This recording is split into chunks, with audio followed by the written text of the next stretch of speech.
পরিষেবা চায় নির্বাচিত সরকারের থেকে, সুরক্ষা চায়, তো সুরক্ষাই তো দিতে পারছে না।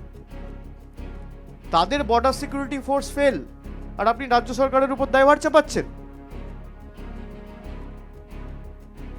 কেন্দ্রীয় সরকার ব্যর্থ, স্বরাষ্ট্রমন্ত্রী ব্যর্থ। বাংলা নাকি জঙ্গিদের হাব, আর ত্রিপুরায় শয়ে শয়ে জঙ্গিরা ধরা পড়ছে, বাংলাদেশিরা অবৈধভাবে প্রবেশ করতে গিয়ে ধরা পড়ছে।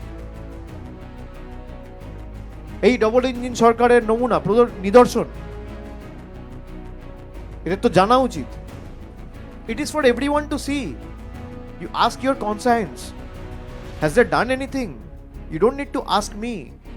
Everyone knows the kind of atrocities, the kind of anarchy that is being going across Bangladesh, and the silence of central government or the union government is adding to the speculation.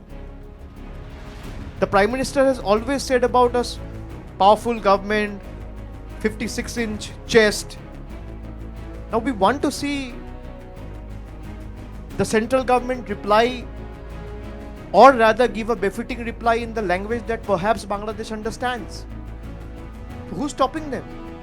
যারা বাংলাদেশ বলছে জঙ্গিদের ঘাঁটি, যারা বলছে বাংলা থেকে অবৈধভাবে বাংলাদেশ থেকে লোক ঢুকাচ্ছে আমাদের সরকার, তাদের চক্রান্ত আবার জনসমক্ষে আসবে। মানুষ জানে বর্ডার পাহারা পশ্চিমবঙ্গের পুলিশ দেয় না, বর্ডার সিকিউরিটি ফোর্স দেয়। আর যদি তাদের অসুবিধা হয়, দায়িত্ব দিয়ে দিক নোটিফিকেশন করে বাংলা সরকারের উপর, তারপর দেখুন না কটা হয়। ইনারা দয়া করে 600 কিলোমিটার বেড়া নেই জমিটা দিতে বলুন, আর পুলিশ আর বিএসএফ এর কোঅর্ডিনেশন বাড়াতে বলুন। 17টা চৌকির জন্য জমি চেয়েছে দিতে বলুন, 11টা বিএসএফ ক্যাম্পের জন্য জমি চেয়েছে দিতে বলুন। 23 সালে 1500 ধরে দিয়েছিল বাংলাদেশিকে, 1400কে জামিন দিয়ে দিয়েছে।